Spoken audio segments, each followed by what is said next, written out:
Good evening, everybody. This is Jeff Veale, the business guru, coming to you once again from downtown Manila with yet another person who wants 15 minutes of fame. And you too can get 15 minutes of fame. Imagine, guys, TV commercial costs you 30,000.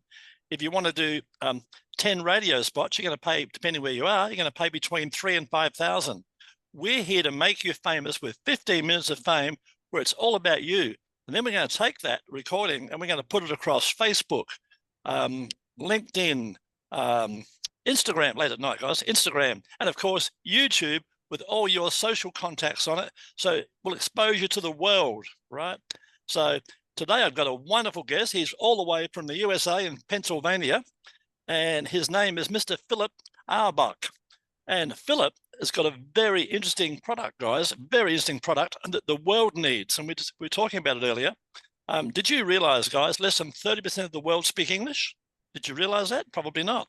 But Philip's going to tell us a bit more about that. We're going to start by introducing Philip. Good evening, Philip. How are you today? Good evening, Jeff. I'm superb. Hope you're doing well as well. Yeah, doing fantastic. All the better for talking to you. Tell us about your journey. And this is a very unique journey. And what inspired you to pursue this current career path? And how did it all start? Well, as you mentioned, 30% of the world speaks English, which means around 70% doesn't.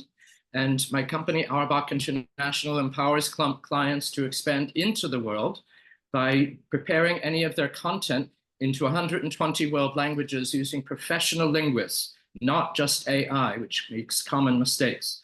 So obviously, we ensure that people's reputations reflect the products that they have. So the way I got started in this is that over the years, I had studied 8 languages. I've traveled extensively around the world to around 55 countries. I've lived in 4. And I have a master's degree in international business, international marketing. And one day, out of the blue, just when I had a consultancy some 30-something years ago, I was approached by a group of translators. And they asked very simply, could you represent us? Could you bring us clients? And I hadn't thought of it, but based on the background of their world is to expand communication, and my world is to expand communication, and it just fit. And so I said, let's give it a go, and here we are, some 33 years later. Awesome story. You certainly had some adventures. By the way, have you written your own book yet? If not, why not? I've never desired to write a book. I've got a lot of information out there on social media about me. If anyone's interested, I'll be glad to tell you. Fair enough. But I'd be thinking about giving a ghostwriter at some stage. Be cool to have your book, I think. What's been the most challenging aspect of your work, and how have you overcome it? I guess AI coming along, being a pretender compared to what you do, would be one of the challenges. Is that correct? That's a current challenge, yes. People assume that AI translations work. They do work. The issue is whether you want your product with mistakes that can be comical or very serious and can damage your reputation. Yes. So do you want it done, or do you want it done right? And so we, of course, do it right. So that's one of the challenges. And to do it right, we use professionally trained linguists with master's degrees and other qualifications. The other biggest challenge, I think, is mindset. Not to come to a downward spiral of clients making excuses. Well, we can't do it because of our budget. We can't do it because the project got canceled. We can't do it because of whatever. And instead to focus on prosperity and abundance, and know that the work will come when you change your mindset and let go of obstacles like that. Yeah, mindset's very, very important. And tell me, what was you told us a bit about it, but what was an important moment in your career that pretty much changed the whole direction? It's when you had this meeting, I guess. Were there any other aspects along the way that changed your direction a bit? Well, AI probably is the largest one, but I think just directions in terms of inspiration. So, for example, many years ago, we started to pursue government contracts, in the US. Yes, federal, state, and local. We now have quite an abundance of those. And they've got to get it. And they've got to get it all right. They don't want any mistakes, correct? Right. Well, they want it cheap. They don't necessarily want it done right. Right. Typical government. Yeah. Typical government. And the other is a niche that literally we just launched into yesterday, which is online educational courses. Mm-hmm. So that's an enormous niche. So people who have online educational courses about any subject, we can translate and transcribe, translate, and do voiceover or dubbing of their course so that they can expose themselves. They can gain their reputation. That's awesome. Into the world. Yeah. Imagine, guys, you took something, you come up with something brilliant in the States, and you took it into, say, India or China. Imagine the possibilities. Open up your mind a bit, guys. Tell me, in your opinion, what are the key qualities or skills that have helped contribute to your success? Obviously, determination is one of them. What else do you believe? Probably a curiosity, maybe? Well, curiosity, but I think it's more of a management style. My company has been virtual since 2011, which is way before anybody else, mostly. Yes. And to have a virtual company requires a lot of trust in one's people, trust in one's staff. And a lot of people, a lot of laymen or a lot of critics have said, well, if you're not monitoring the staff, they'll just do whatever they want. They'll leave early, they'll come late, they won't pay attention. That's absolutely not true. Our staff are absolutely wonderful. They've been with us for many, many years. We've got a superb team, and it's all based on trust and not micromanaging. Trust that they know what they're doing. They've got the talent to do it. Give them the assignment, let it go, and they will produce the result. Yeah, I've got a word that covers that. It's on the back of my watch, and I've given about 5 watches away in the last 10 years to close friends with one word on the back, and that word is integrity. It's all about integrity. Integrity. Not many people have got it, but if I find someone who I'm close to with integrity on their birthday, I give them a watch with that very word on the back. It's one of my little quirks. Tell me, how do you stay motivated and continue to innovate in your field? Because I'm sure there's challenges coming up like COVID and AI. And so how do you stay on top of your game and motivate yourself? Just enjoying what I'm doing, basically. Yeah, passion, right?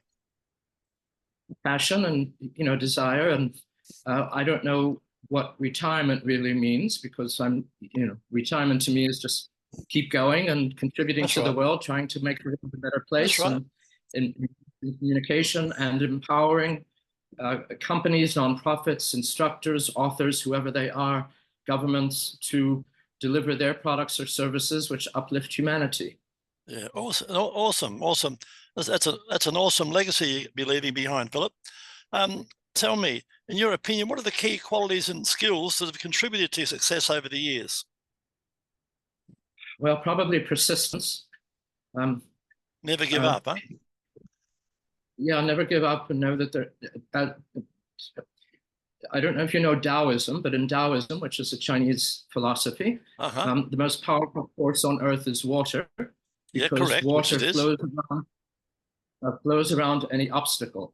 Yes. So a person has to be like water as well. If there are obstacles, you don't let them block you. You find ways to overcome them, flow around them, and not let whoever they are, bureaucrats or anybody else, stop you to fulfill your mission.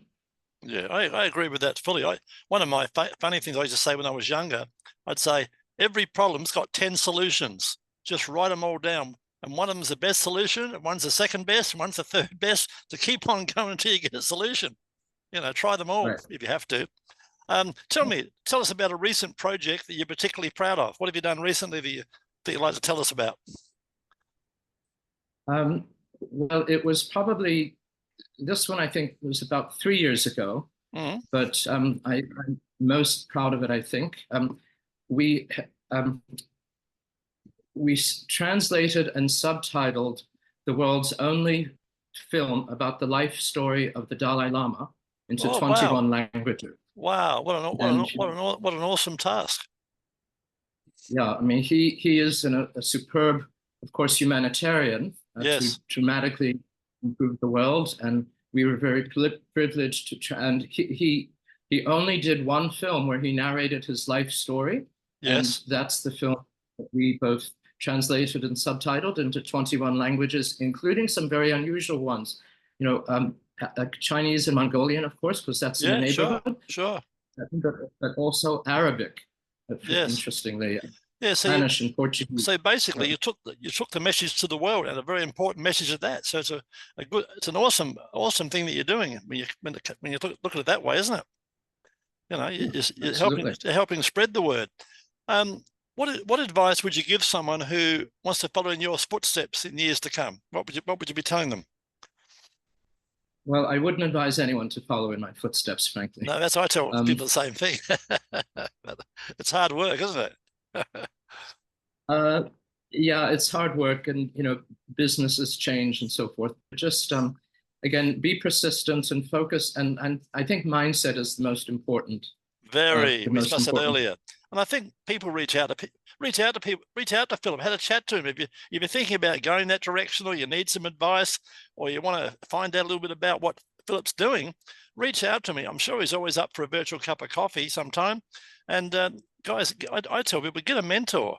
Speak to someone who's done it, and take years off the journey, right? Years, right? Be prepared to listen. Tell me, how can our listeners watching this today reach out and find out all about you? What are some of the ways? Well, our website is, as you can see, my name there. Yep. 𝐼RBACH-INTL.com. Again, 𝐼UERBACH-INTL.com. That's our website. There's a way to contact us there. If they've got projects, they can send it to translations@𝐼RBACH-INTL.com, or go to our website. There's a get quote form. And on the website also, their phone numbers. Those phone numbers reach me directly. Well, awesome. Through an extension directly. So however people want to do it, I'm available. Yeah, the good thing too, guys, all these Philip's social links are going to be all under everything we post about Philip, which will be going up in the next 24 hours. Will be all over his socials, particularly on YouTube. You'll be able to see all the different possible ways that you can contact Philip, and you'll be able to go over this recording a bit and learn a bit more of what Philip's been up to. Philip, before we go, tell us a fun fact about you that most people don't know. Many years ago, I was the sole eyewitness to a murder. Wow. A murder on the streets, and it was totally unprompted, absolutely ridiculous. It was sort of prompted from a bar disagreement. Awesome. It was out on the street. Yeah. So I got the guy. I immediately noted. I was the sole eyewitness. As I said, I notified the police. He was tried. I testified at his trial. He was using an alias, so nobody really knew who he was. Right. And it turned out after the fact that the police discovered that he was a multiple rapist and mutilator, and the most wanted man in Canada. Wow. And he is now in jail, hopefully for life. Right. Wow. Wow. Wow. That's not the fun fact we were looking for, guys, but it's an awesome fact. Not exactly fun.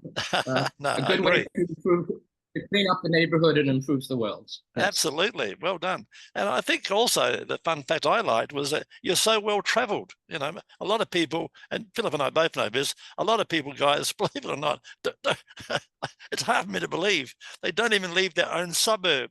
If you ask them where the local football field is, some people can't tell you because they've never been down that direction. But Philip went on a journey many, many moons ago, opened up his mind, and that's where he is today, guys. And Philip will tell you, travel's amazing. You meet some amazing people. You see some amazing sights. It's not just all in your backyard, guys. So if you get the opportunity, travel, guys. Travel really broadens the mind, and you can do it. You can do it either physically or in other ways through Philip's translation. Thanks for being on the show today, Philip. Much appreciated, and we'll look forward to getting this recording out to you as ASAP. Thank you so much, Jeff. It's a wonderful pleasure to be with you.